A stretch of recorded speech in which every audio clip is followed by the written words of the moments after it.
Hello students, we were studying the poem The Sower by the poet Toru Dutt. In the first extract of this poem, we have seen icebreakers, introduction of the poet, and 1 to 11 lines of this poem. In these lines, or in the beginning lines, we have learnt the poetess Toru Dutt is seated in front of her house. She is watching the evening scene. The sun is setting. Twilight has set in. Daylight is fast fading. Working hours are almost over. She sees a poor farmer still among his field. She describes him as a very poor and old. The farmer is surveying the land around him very patiently. She has a feeling of respect for him. The farmer's figure is dark against the evening skies, towers over the plowed soil. He is ready for the task of sowing. Now I shall read the whole poem again. Look on page number 72. Keep your attention on the lines. Sitting in a porchway cool, sunlight I see dying fast. Twilight hastens on to rule. Working hours have well nigh passed. Shadows run across the lands, but a sower lingers still. Old in rags, he patient stands. Looking on, I feel a thrill, black and high. His silhouette dominates the furrows deep. Now to sow the task is set. Soon shall come a time to reap. Marches he along the plain, to and fro, and scatters wide. From his hands the precious grain. Muse I as I see him stride. Darkness deepens, fades the light. Now his gestures to mine eyes are august and strange. His height seems to touch the starry skies. Keep your attention on lines which I am going to teach you. Look, line number 12. Line number 12. Here, look on line number 12. Soon shall come a time to reap. Here, this poet is going, this farmer is going to sow the seeds which sometimes in the future he will harvest.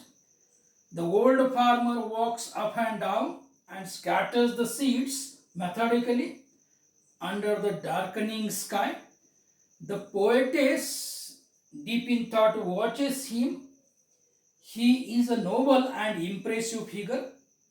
He seems to touch the starry sky from where she is watching. Now, to so the task is set. In the beginning, we have seen this old farmer has set the task for himself. Though poor, he is hardworking. Now, to sow the task is set. Soon shall come a time to reap. Here, this farmer hopes that soon the crop will to be harvested after sowing. Or in the beginning I told you that he is, or this farmer is optimistic of having good harvest, soon shall come a time to reap.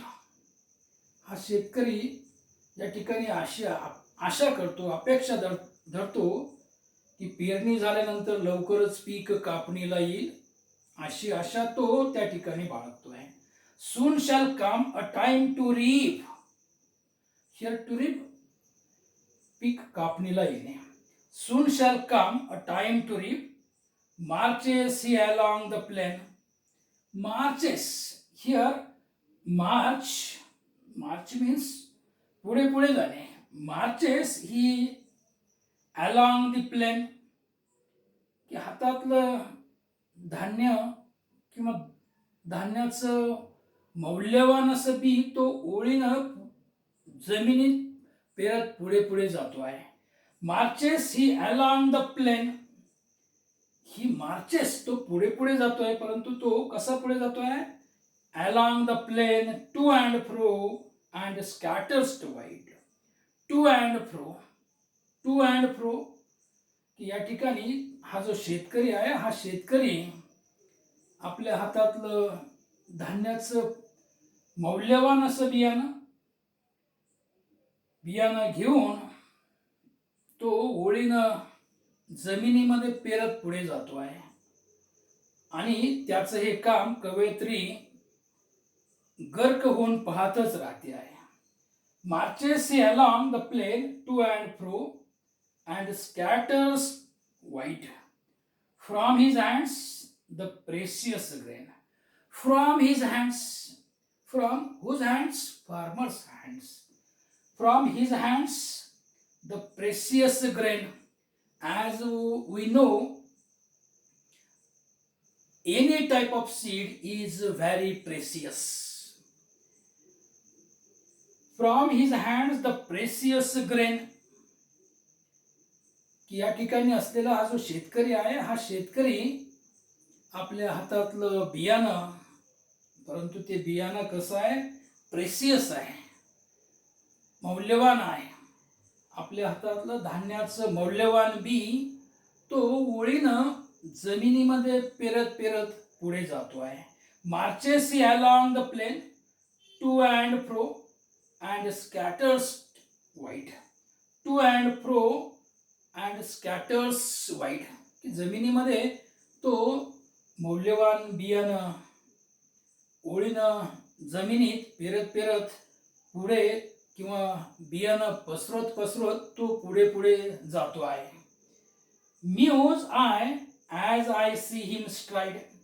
Here muse means rest in thought or reflect, की या ठिकाणी विचारमग्न होणे, गर्क होणे, विचारात गर्क होणे.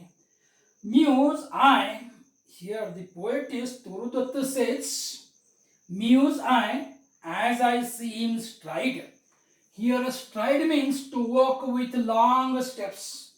लांब लांब टांगा टाकत पुढे पुढे चालणे, किंवा लांब लांब टांगा टाकत चालणे. To walk with long steps. Here the poetess says, muse I as I see him stride. Muse I as I see him stride, की त्याचं हे जे काम आहे, बियाणं पेरणीचं जे काम आहे, हे काम कवयित्री या ठिकाणी विचारमग्न होऊन बघते आहे, किंवा गर्क होऊन या ठिकाणी पाहतच राहते आहे. Next, darkness deepens fades the light. Here darkness deepens, की आता या ठिकाणी काय झालेलं आहे, की उजेड आता जो आहे तो उजेड हळूहळू मंदावत जातो आहे. Darkness deepens fades the light, की या ठिकाणी असलेला उजेड जो आहे तो उजेड आता हळूहळू मंदावत जात आहे, किंवा मंदावत जातो आहे, आणि अंधार आणखी गडद होऊ लागतो आहे. डार्कनेस डीपन्स, डार्कनेस, की त्या ठिकाणी असलेला जो अंधार आहे तो अंधार आणखी गडद होऊ लागतो आहे, आणि या ठिकाणी असलेला जो उजेड आहे तो उजेड किंवा प्रकाश आता हळूहळू मंदावतो आहे. Darkness deepens fades light, Now his gestures to mine eyes. Now his gestures, here gestures ही त्याची जी मुवमेंट्स आहेत किंवा त्याचे जे हातवारे आहेत, त्याच्या ज्या हालचाली आहेत त्या हालचाली. नाव his gestures to mine eyes are august and strange his height. Here august means noble, dignified or impressive. की ज्याला आपण उदात्त म्हणतो, उदात्त किंवा भव्य किंवा प्रभावी. Noble, dignified, impressive. की या ठिकाणी अंधार आणखी गडद होऊ लागतो आहे. हळूहळू त्या ठिकाणी असलेला जो प्रकाश आहे, उजेड आहे, तो मंदावत जातो आहे. आणि त्या पार्श्वभूमीवर कामात गुंतलेला हा जो शेतकरी आहे, या शेतकऱ्याची मूर्ती कवयित्रीला विलक्षण ओजस्वी भासते आहे. Now his gestures to mine eyes are august and strange. His height seems to touch the starry skies. की अशा वेळेला की इथे अंधार गडद होऊ लागलेला आहे, प्रकाश किंवा उजेड आता हळूहळू मंदावत चाललेला आहे.